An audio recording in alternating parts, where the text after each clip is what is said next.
Aarong exclusive silk এই ড্রেসটি আজকে আমি রিক্রিয়েট করতে যাচ্ছি। চলুন স্টার্ট করি। আমি ফ্যাব্রিকের জন্য চলে যাই মিরপুর 11 নম্বর মারুফ বস্ত্র বিতানে, এবং এই স্টোর থেকে আমি 200 টাকা গজে এই ফ্যাব্রিকটা কিনি। 2.5 গজ ফ্যাব্রিক ছিল। এরপর চলে যাই নিউ মার্কেটে আমার টেলরের কাছে, কাটিং শেষ করে এরপর যাই ব্লক করাতে। আর ব্লক মামার কাছে যাওয়ার পরে আমি কাছাকাছি যাই, এরকম ডাইস মেলানোর পরে শুরু করি ব্লকের কাজ। কালার মিক্সিং, একদম পারফেক্ট কালার মিক্সিং, অফকোর্স, যেন আড়ং-এর ড্রেসের সাথে অনেকটা মিলে যায় সেরকম করে কালার মিক্সিং করার পরে স্টার্ট করি ব্লক প্রিন্টিং। ড্রেসে কিন্তু অনেক রকমের ডিটেলিং ওয়ার্ক ছিল, যেহেতু আড়ং-এর ড্রেস অনেক অনেক ডিজাইন থাকবে, কাজ থাকবে, অনেক ডিটেলিং থাকবে। মোটামুটি সেই সব কিছু আমি ম্যাচিং করে করানোর চেষ্টা করছিলাম।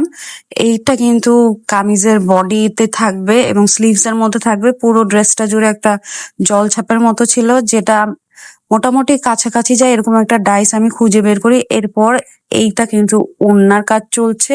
আর আমার ওড়নাটা ছিল মসলিনের ওড়না, আর আমার যেহেতু আমি ফ্যাব্রিক দিয়ে করছি তাই ওড়নার চারপাশে আমি এরকম গোল্ডেন একটা বর্ডার দেওয়ার চেষ্টা করি। এরপর চলে যাই স্টিচিং এর কাছে। স্টিচিং করানোর পর এই যে আমার ড্রেসের ফাইনাল লুক। আর এই ড্রেসের পুরো ডিটেল ভিডিও দেখার জন্য কিন্তু আমার ইউটিউব চ্যানেলটা দেখতে হবে, লিংক থাকবে কমেন্টে।